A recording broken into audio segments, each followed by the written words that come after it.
샬롬, 주님의 이름으로 문안합니다. 2주 만에 만나 뵙는 것 같은데요.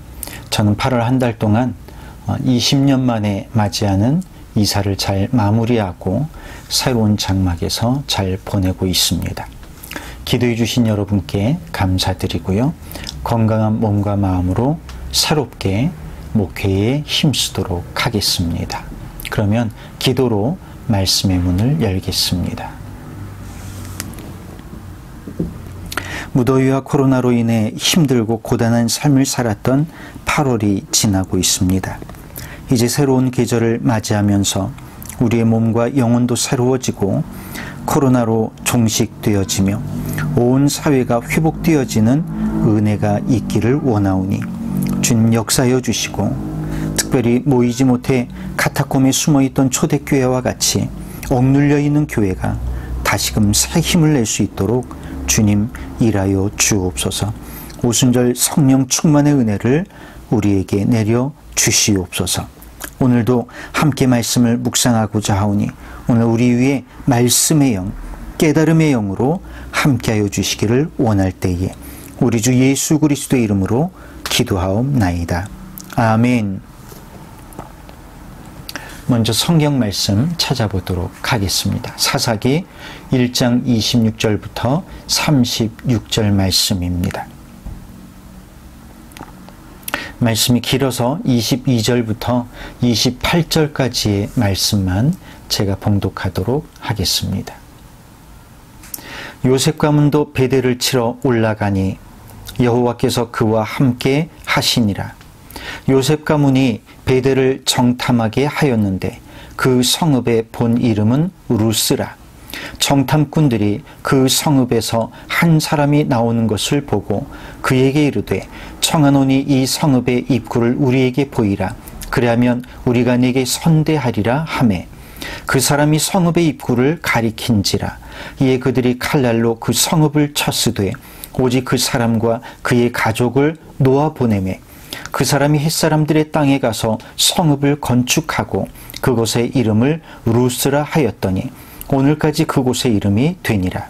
므낫세가 베스안과 그에 딸린 마을들의 주인과 다아낙과 그에 딸린 마을들의 주민과 돌과 그에 딸린 마을들의 주민과 이블르암과 그에 딸린 마을들의 주민과 무깃도와 그에 딸린 마을들의 주민들을 쫓아내지 못하매 가나안 족속이 결심하고 그 땅에 거주하였더니 이스라엘이 강성한 후에야 가나안 족속에게 노역을 시켰고 다 쫓아내지 아니하였더라.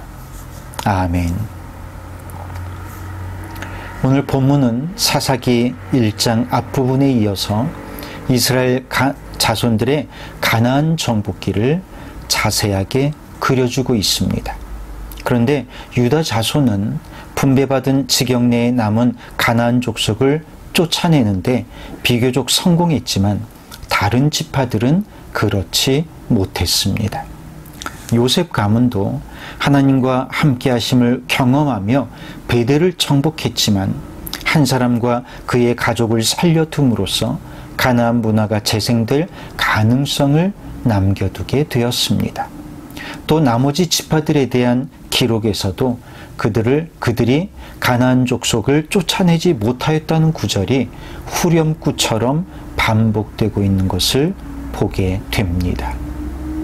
그런데 이 본문을 읽을 때는 알아차릴 수 없었지만 이 후렴구가 사사기 전체에 흐르고 있는 이방 족속으로부터 당하는 모든 고난의 원인이 되고 있지요. 한 가정을 살려두는 일, 한 족속을 노예로 부리는 일 등이 그 결과를 모르고 읽을 때에는 일견 인도적이거나 합리적인 운영으로 볼 수 있는 장면이지만 결과를 보면 절대로 그렇지 않았다는 것을 깨닫게 됩니다. 여기서 질문을 던져봅니다.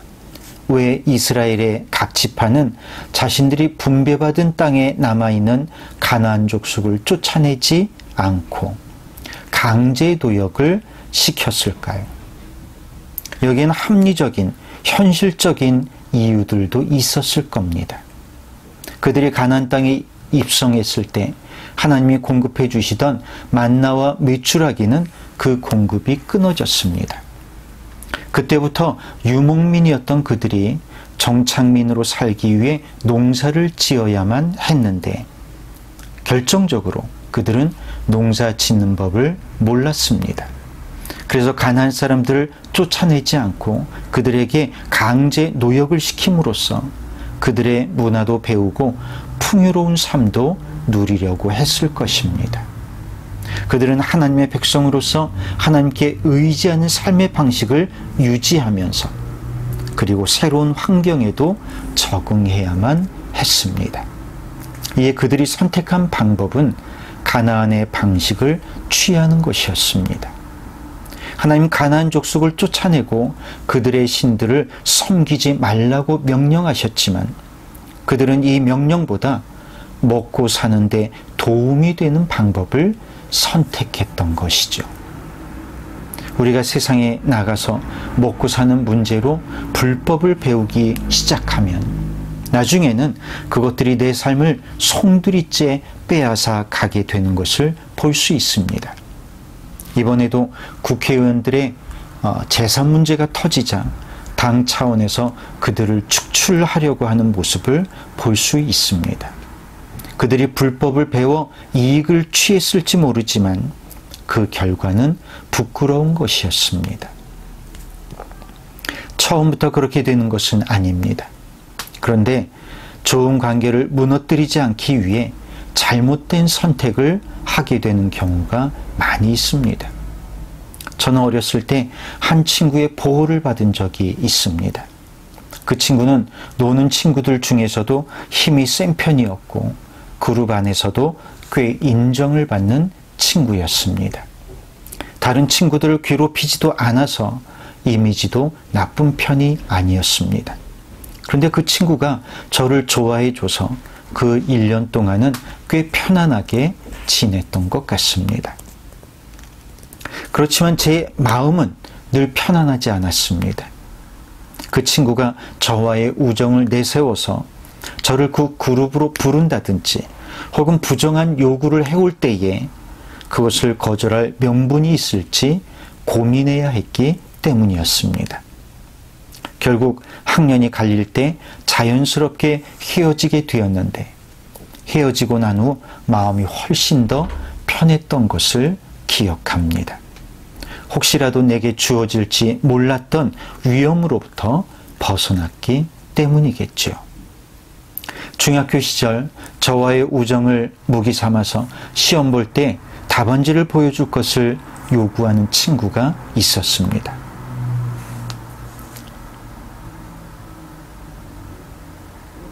그것을 거절했더니 바로 한 대 때리고 저와 절교해버렸던 외지에서 온 친구를 경험했기 때문에 더 그럴 수 있었던 것 같습니다.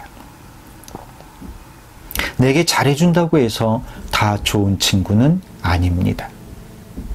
신앙은 한번 타협하면 점점 더 많은 양보를 해야 합니다. 하나님의 말씀에 위배되는 것을 하나둘씩 인정하고 받아들이면 나중에는 말씀에 위배된 삶을 일상적으로 살게 됩니다.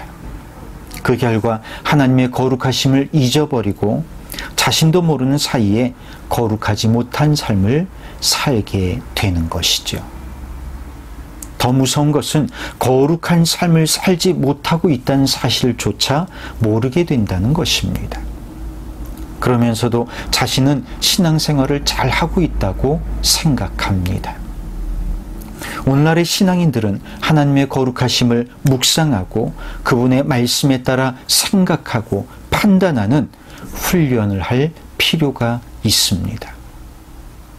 그렇게 이스라엘 지파들이 가나안 족속을 쫓아내는 싸움은 우리의 영적 싸움의 예가 될 수 있습니다. 우리는 각 지파의 실패를 영적 싸움에 주의하라는 메시지로 받아들여야 합니다.